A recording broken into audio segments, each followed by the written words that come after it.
Three, two, one, and we're live. Good morning, good afternoon, good evening, Fabulites. This is Angela with another book review. This is The Debt by Randall Robinson. The full title is The Debt: What America Owes to Black Americans. One thing that I need to say, or I want to say, is that I really had a difficult time reading it. It seems I'm noticing a pattern, have a difficult time reading nonfiction. And sometimes it's like I just get out of the habit of reading. But it seems I really struggle with nonfiction. so, I really struggled reading this book, which is kind of surprising because one thing that I really enjoy about the book is I have read some nonfiction work, some fiction work by Randall Robinson. And this book, even though he's an attorney and, it could be very dry, it could be very, you know, legal jargony, it could be hard to read, it could sort of be alienating. I find that his style of reading is very engaging and practical and sensible. Hey, welcome on the chat. And not sensible, but there's like a beauty to the way that he writes and an engagement to the way that he writes that I don't necessarily associate with nonfiction. So I really enjoy the way that he writes and the way that he tells the story of makes his case and tells the story of Black folks and the need and the importance for reparation.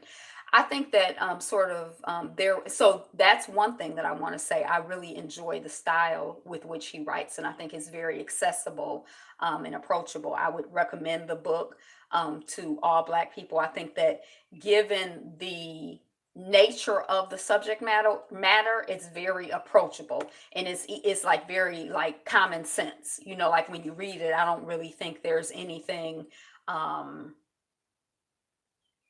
like just so hard to like, I just can't accept that, like, it pretty much, what his argument pretty much makes sense, like from my perspective. You read it and tell me, have you read it, what do you think? So that's one thing. I really like his style.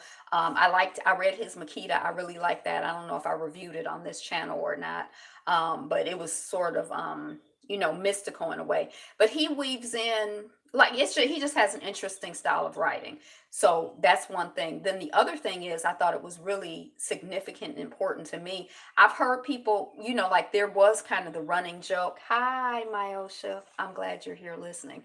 There was sort of the running joke when Bill Clinton was in office, that he was like an honorary Black man. And, oh, we just love Bill Clinton. And I thought that Randall Robinson, and I had heard him speak last year or the year before, and I could like definitely tell that he was like not a friend of Clinton's. And he has one section in the book where he sort of talks about like Clinton having a meet and greet with Black Americans, and everybody is just fawning over Clinton, and they love Clinton, and they're getting photo ops, and Clinton, he's Black, he's Black, we love Clinton.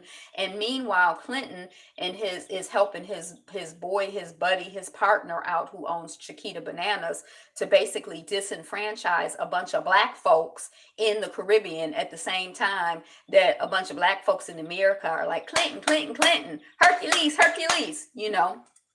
So I felt that the way that he sort of drew, the parallel with that going on was really compelling, in terms of just, sometimes how, I don't know if foolish is really the word, but how ignorant and mal-informed we can be. I think he did a good job also of, like, I think it's really important for us to, as much as we identify as Africans or people of African descent, for us to identify and advocate on behalf of our brothers and sisters throughout the African diaspora in Africa, to feel like we're all connected. And, when one of us wins, we all win. When one of us loses, we all lose. I don't know if we could say when one of us wins, we all win, but thank you for the like. But just, sort of the importance of us as African Americans, um, being aware, tuned into, and here for our brothers and sisters in other parts of the world. So I really, I feel that that's an important point that was made. There was one moment, and I tried to find it, but I couldn't find it, where he sort of talks about I think it was like the United States Congress getting together and censoring um the black Muslim Farrakhan for hate speech. Oh, he's hate speeching. And he put that in the same context of one of the senators being a member of the equivalent of the KKK to my consciousness. And when that came out, people in Congress, white people in Congress, being like, well, he lives in the South and he has to live with those people. He's just doing what's normal for that part of the, region of the country. It was that incident and or that situation. And then there was another situation where I feel like someone had like, okay, well, let me not discount the criminality and the evilness of KKK type organizations. Hey, Aaron Collins, the real Aaron Collins, not the fake one. Not to discount the evil doingness and the killeration of the KKK and those types of organizations who have been covertly and overtly murdering, intimidating, harassing, you know abusing black folks. That's their platform, that's what they do. So not to say that that, but then there seems like there was some other case that he also transposed with Farrakhan's hate speech and these people's hate actions, and how Congress or the white people in charge or whatever just, oh, we Farrakhan, no, boo, hiss, you can't speak like that. But meanwhile, these people are out here killing people, and oh well, that's just what they got to do, or they associate with the people who kill people. We ain't got no censure for them, we ain't got no upsetness for them.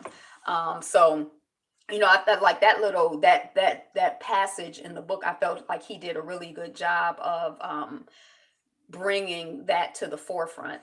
And then the other thing that was really significant to me about the book is that I think that, again, I'm using the word foolish because that's kind of the word that comes to mind, but not to say that we're foolish, but the way in how foolish it is for us to be like, oh, reparations. Oh, you're talking about reparations. Let's not talk about reparations. We're never going to get reparations.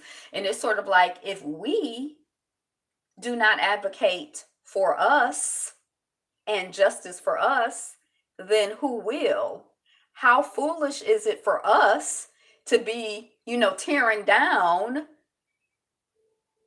the idea of repairing the wrongs that have been done to us and ours? Does that make sense? So, I think I can remember, like, a couple years ago, there are some people here in Detroit who, are part of a reparations organization, and, they coming around, they trying to get signatures or whatever. And it's almost like this feeling of like, oh, reparations. Well, what we gonna do if we get the money and all of this other stuff? It's like a certain feeling and it's a certain vibration I know that I've had, toward the concept of reparations. Although when I think of Congressman Conyers and bringing up HR 40 and keeping it in the consciousness, I feel like that's really important. But, I guess it's like somewhere in me, there's some part of me who feels like, oh, it'll never happen. He did also a good job, I think, of framing reparations for Black Americans in a historical context in this country and in other parts of the world. So I feel like he made a good case. It's a small book. It's like less than 250 pages in actual text. So it's small paperback book. There's not really a lot to it. He's not getting into facts and figures. I feel like he's making more of an emotional argument and a more of a common sense argument, which I feel like is important because, dang, somebody said something to me. We think with our eyes and feel with our head. Something they said to me. I'm like, I need to process that. But I feel that sometimes, unfortunately, many of us have a defeatist mentality. Yeah, I think so. And I don't think that it's I don't think it's accidental. I think that there are a lot of things designed to make us feel like we're already beaten and we shouldn't fight and we can never win, and that they can just do whatever they want to do to us, and that we're losers and that we're losing and that they're winners, and that we might as well just give it up and submit to them. um from what information we're given, the way in which we're educated or not educated, like anything that would be for the upliftment and would make us feel proud and would make us feel strong and would make us feel empowered and would make us feel, human. It's almost like there's I shouldn't say it's almost like there's a concerted effort to keep that type of information out of the conversation. Oh, black on black crime. Yeah. Oh, black people sold black people into slavery. Yeah. Oh, like it's always some, mess and confusion about how awful and how terrible we are and how we ain't boo and, we can't handle money. And if we got reparations, we jack it up. And, there's a whole bunch of, but that's intentional. And also the idea that it's sort of like when reading the book, I just kind of felt like he's like, when you bring certain things up in certain contexts, like in a legal context, when you talk about reparations for African Americans, the white people just have no comment. And I thought that was really interesting because I suspect that it's because they can't even make an argument against it. Like, I don't know, it was just like it was interesting. So I don't have a lot to say about it. It's been probably 3 or 4 or maybe 5 days since I finished it. I finished it while my Wi-Fi was blacked out, so it's been a little while. And it took me a while to read it, so it's not like I read it all in one fell swoop and it's fresh in my head. But I would recommend it 100%. I think it's a quick read, an easy read, a necessary read, an important read. I think it's a conversation we should continue to have. This year at the museum, the theme is reparations. Last year, the theme was rebellion, but this year is reparations. So, just, keeping that on the consciousness, keeping that on our consciousness, reparations in terms of money, but reparations also in terms of repairing. So, a tour de force, heartfelt and passionate. Yeah, so he's a good writer. And when he came and he spoke, he's a good speaker as well. Like, I'm not really so familiar with Trans Africa.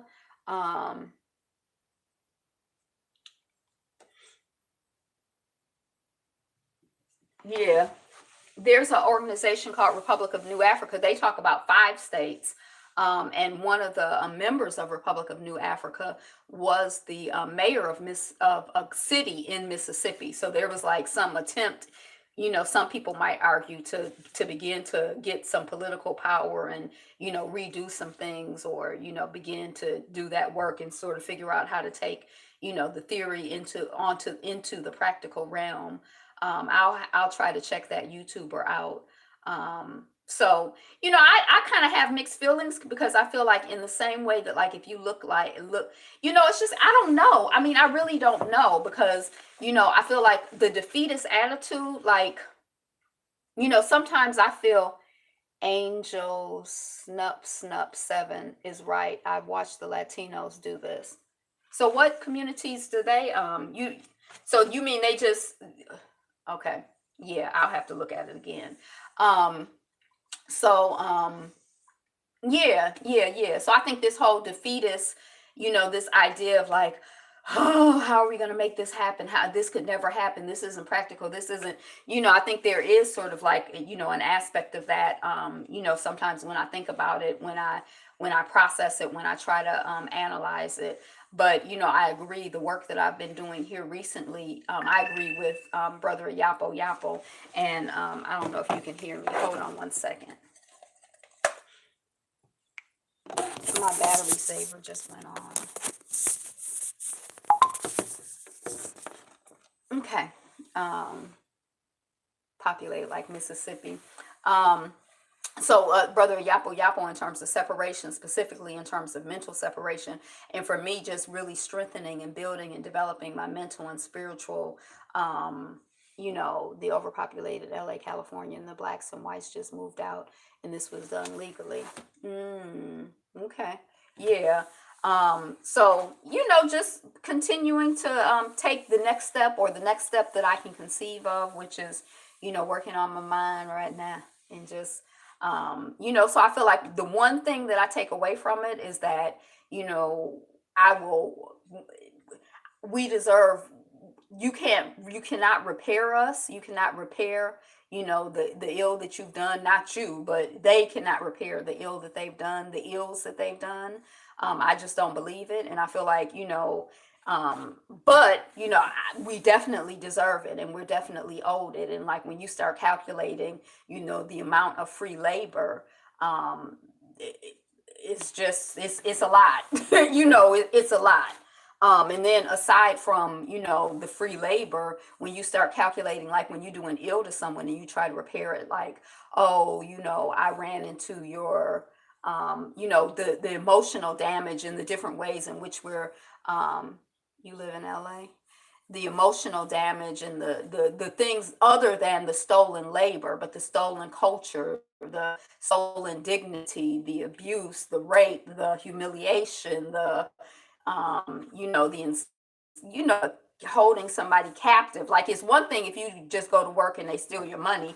It's another thing if they hold you captive and you got to work for them, and you're getting raped, and you're getting beaten, and you're getting tortured, or I should say and or. But it's just a lot. So I feel like it's not just money, it's a lot of abuse and bull. um hey, welcome, King Wage. So that's it for my review. I was just finishing up a review of Randall Robinson's The Debt, What America Owes to Blacks. I don't know if you've read it. If you have any, I'm from Ohio. I'm in Ohio for 2 years, but I was born and raised in LA, California, Los Angeles, California. Okay. Ohio. Okay. So you're in the Midwest. You coming to the Jim Crow Museum in July near historic Idlewild, Michigan? And then with food afterward in Grand Rapids, and maybe food before in Detroit. Yeah, it's regional. Other people, somebody from Ohio say he coming, and somebody from St. Louis say she coming. You come? You coming? Meet and greet and eat. So that's it. That's what I got. I hope so. I hope so too. That would be nice. So that's what I got. So highly recommend that you read the book and let me know what you think about it. Let me know what other work you're reading, and what other organizations you're connecting to that are dealing with reparations. I was at a talk a couple of weeks ago. I think I threw the but I have family in Mississippi and Louisiana. Okay. Um, I think I threw the review up. There was a man from England who was talking about reparations. So I might read that book this year. It's a theme. I told you at the museum, reparations. So I might read that in terms of England and the worldwide um, enslavement, abuse, exploitation of Africa and Africans, and the various resources of the land and the people. So that's what I got. Thank you all for joining in. This is the longest review I think I've ever done in my book reviews. Usually they just 5 to 10 minutes, but usually they're not live. I just started doing these lives lately, and they're longer because then if somebody says something, you get to a little bit of chit chatting. But thank you all so much for coming here and for liking. I got 3 likes. Yay! Commenting, subscribing. Again, read the book. Let me know what you think. If you have read it, let me know what you think. If you're reading something else interesting or worthwhile on the topic, let me know what you think.